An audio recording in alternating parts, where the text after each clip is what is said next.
Apa kabar saudara semua? Selamat datang teman-teman.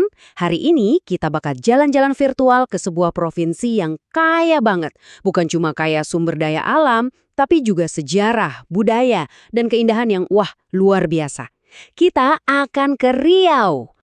Yap, kita akan menyelami Riau, sebuah provinsi yang letaknya strategis banget di jantung Pulau Sumatera dan punya julukan yang sangat istimewa.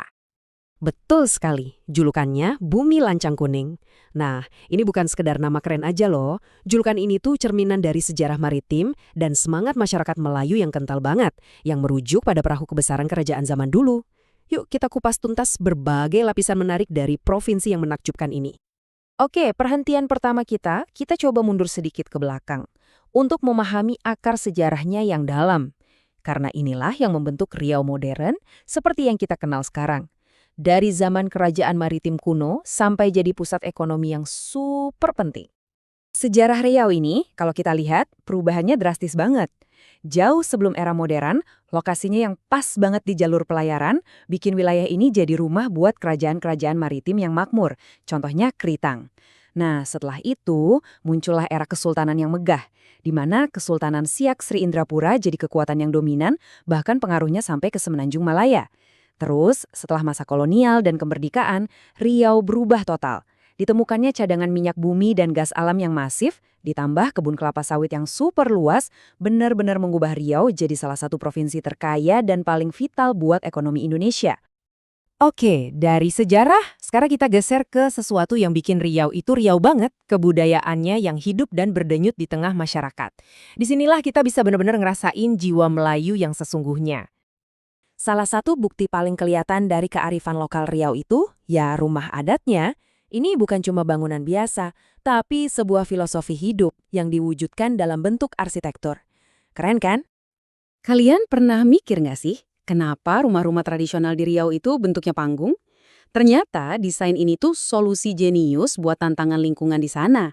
Dibangun di atas tiang-tiang tinggi, yaitu buat melindungi penghuninya dari banjir dan juga dari binatang buas.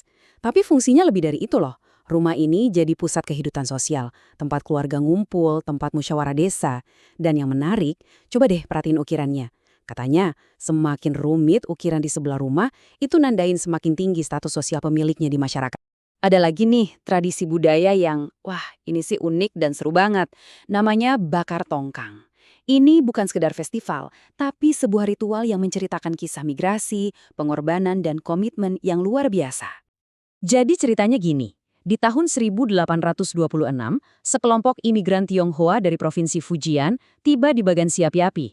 Untuk nunjukin tekad mereka yang bulat buat mulai hidup baru dan gak akan pernah pulang lagi, mereka membakar kapal terakhir yang mereka tumpangi.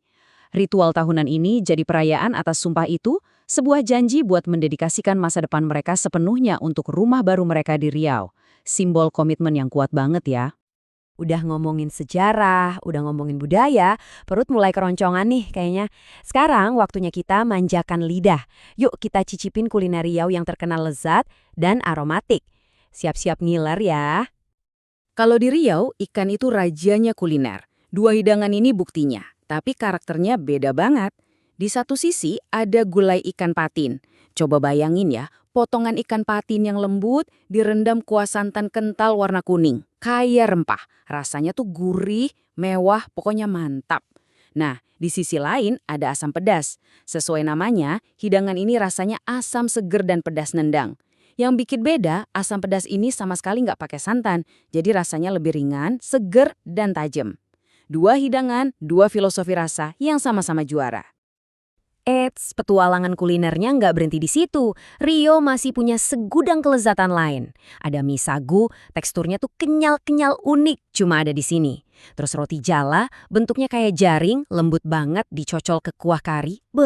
Jangan lupa juga kemojo, kue pandan manis yang dulu katanya cuma buat para raja. Buat yang suka rasa unik, harus coba cincalok, bumbu fermentasi udang yang asin gurih.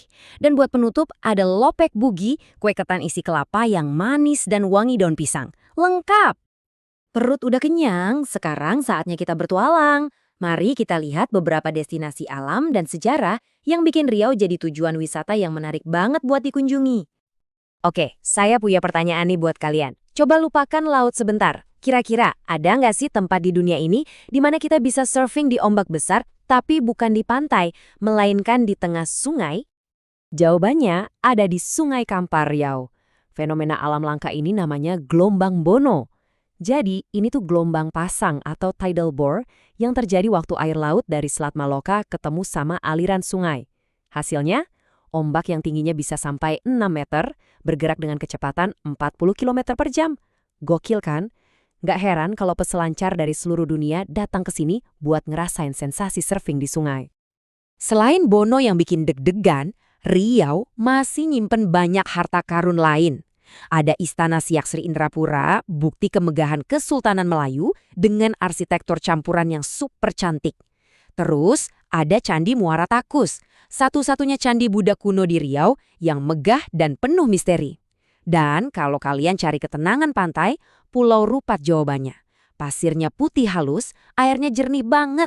Masing-masing tempat ini punya ceritanya sendiri tentang Riau. Wah, nggak kerasa ya, kita udah jalan-jalan jauh banget di Riau. Sekarang, mari kita rangkum sedikit apa aja yang udah kita lihat dan pelajari dari Bumi Lancang Kuning ini. Jadi intinya Riau itu bukan destinasi yang biasa-biasa aja. Ini adalah sebuah provinsi di mana masa lalu kerajaan besar hidup berdampingan dengan industri modern. Tempat di mana tradisi kayak bakar tongkang dirayain dengan meriah, di mana semangkuk gulai ikan patin punya cerita, dan di mana alam bisa bikin keajaiban kayak gelombang Bono. Semuanya ada di satu tempat.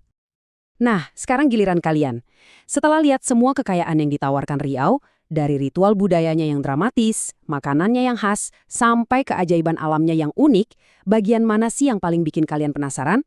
Apakah kalian tim kuliner yang pengen langsung nyobain asam pedas, atau tim petualang yang tertantang buat naklukin gelombang Bono? Coba deh tulis jawaban kalian di kolom komentar di bawah.